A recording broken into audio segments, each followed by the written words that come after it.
Good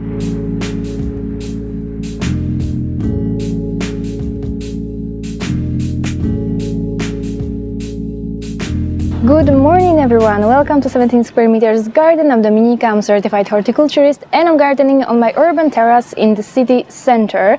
And in today's video we are going to be planting summer flowers for my balcony railing pots. So as a reminder, my balcony is northeast facing with only a couple of hours of morning sunlight in summer, but it gets a little bit tricky because even when the sun shines, not all the plants get the direct sunlight because some of them are just hidden behind other plants, or the balcony wall here casts shadow on them, so they don't get a lot of sunlight. But those that are on the railing, they can get up to 5 hours of direct sunlight because they are just so exposed and they catch all the sun that they can get. But that being said, in today's video we are going to plant some beautiful part shade plants, some typical plants for lower light situation. So I'm going to show you them in a moment and I'm going to talk a little bit more about them. But first, let me show you how the things are looking and what I currently have in these planters. Okay, so I'm standing at the back of the balcony. As you can see, it's completely in the shade, so it's kind of hard to see things sometimes. And as I mentioned in my tour, my May tour, I've been away for over 3 weeks, so some plants suffered from drought. But in the planters here, I have a mix of rococo pansies. I grew them from seeds. It's a mix of ruffled pansies, and they still look pretty decent. I mean, I didn't water them, so they look a little bit wilted, but other than that they still look pretty decent. But I can't keep them any longer because once the warm weather arrives, they will start to wilt and they will start to look really sad. And we are at the end of May, so it's a perfect moment to plant summer flowers. Okay, so what I'm gonna do first is I'm gonna remove the pansies from these containers. I'm gonna throw them away, and then I'm gonna put fresh soil in the containers, and I'm gonna talk all about it, explain what I'm using and why I'm using it. And then I'm gonna bring the new plants, I'm gonna talk about them, and then we are gonna plant them. So let's go.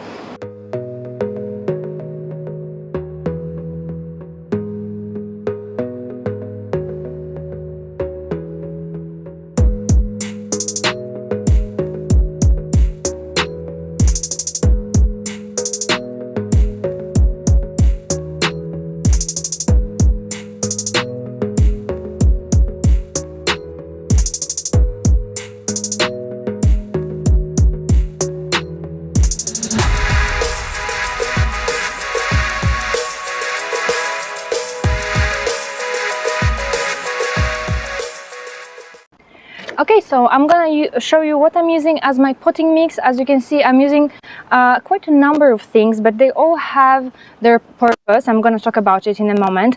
But first, starting with good quality multi-purpose potting mix that contains perlite.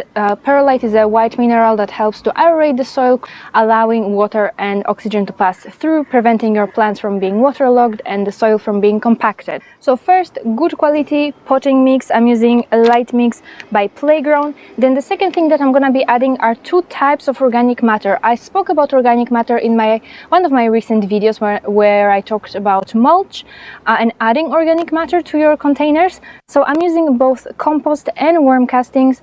Organic matter is partially decomposed plant and animal materials, and any type of organic matter, whether that's farmyard manure, compost, worm castings, humus, spent mushroom compost, anything will be great, because organic matter not only it again creates a more open structure of your potting mix for better oxygenation and for better water drainage, but it also slowly feeds your plants. So as the soil life and soil organisms eat that organic matter, they release nutrients to your plants.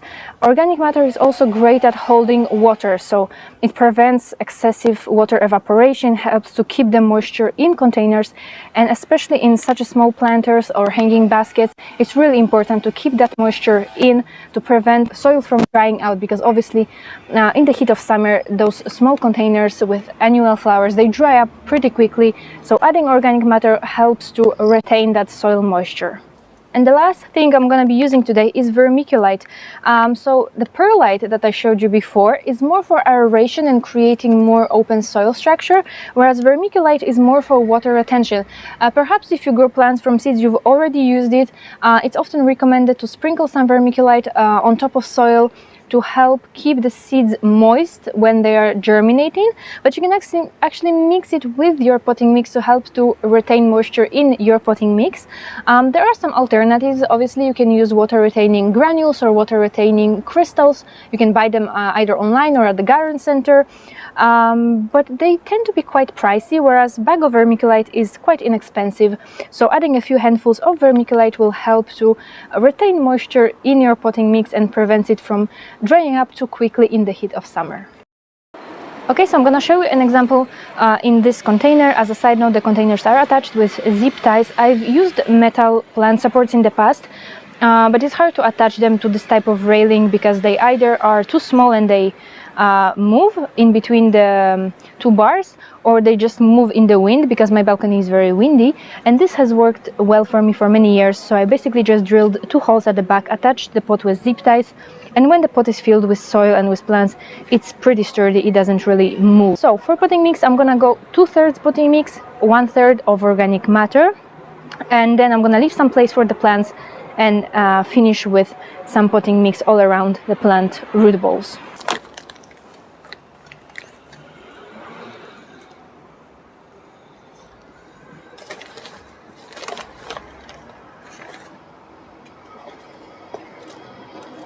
And I'm just gonna mix it all together.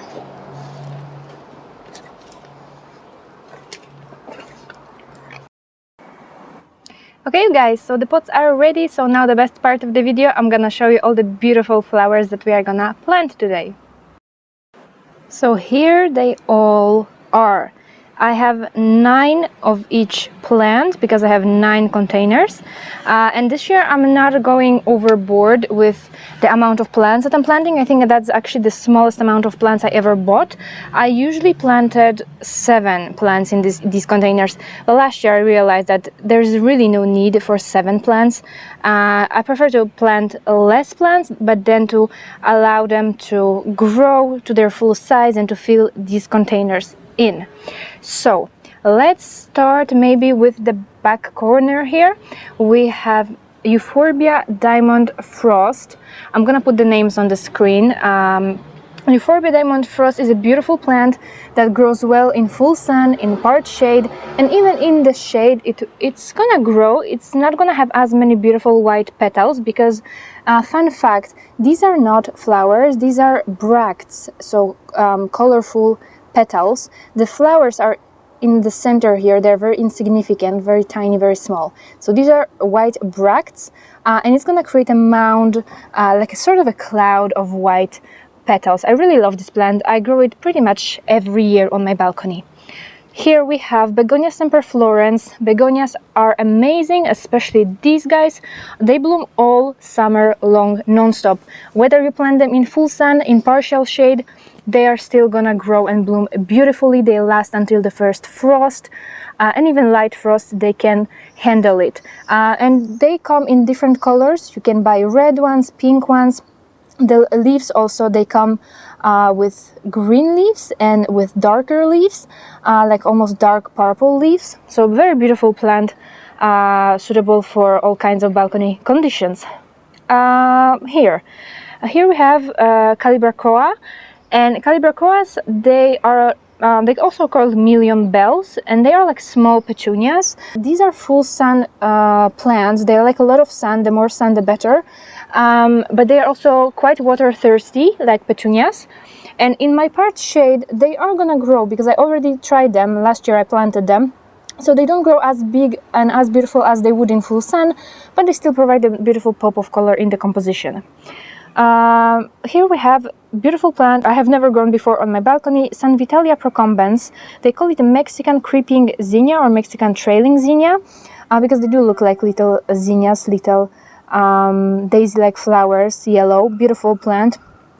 And it likes sunny location.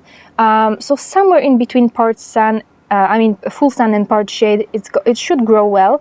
So we will see how that goes on my balcony. And the last but not least, on the screen, I mean on the camera it looks purple, but they are really blue in real life. We have Lobelia arenus, and I think this one is a trailing series, because you have ones that are more compact, more mound forming, and you have those that are trailing. So I'm not quite sure which type is this one. Also beautiful plants they will grow well in full sun and in part shade as well. There are pink ones, blue ones, and purple ones, and these, as I said, on the camera they look purple, but in real life they are very dark blue. And I grew lobelia on my balcony, white lobelia, years ago, and actually all of the plants died for whatever reason. So I'm hoping, fingers crossed, that this one does better this year. So yeah, beautiful mix of colors, pinks, whites, and yellows. I think it's gonna be a lovely composition. So before I plant anything, I always place plants in their pots on top of soil, and I kind of move them around, check what kind of composition, what kind of layout I prefer, and once I'm satisfied with the composition, I then start to plant. And as I said, I bought only 5 plants, but as you can see, they already filled out the container, so I think that was a good decision to not buy any more, because then it would be just too overcrowded. So 5 plants, and I think they look really cute.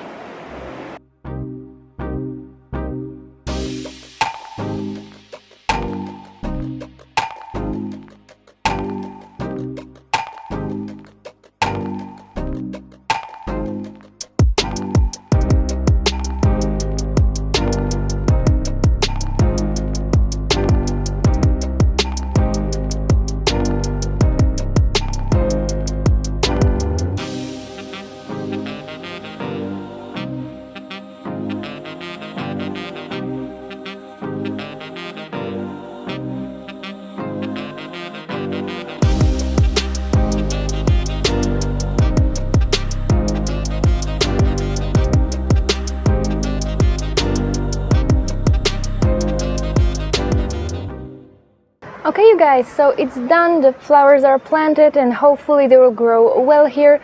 And one last thing that I wanted to add at the end is, when you plant your summer flowers and after a few days or after a week they start to look like they are tired or they're not doing well, that's nothing to worry about. That's normal, because you know, when we buy these flowers at the garden center or at the nursery, they're in full bloom.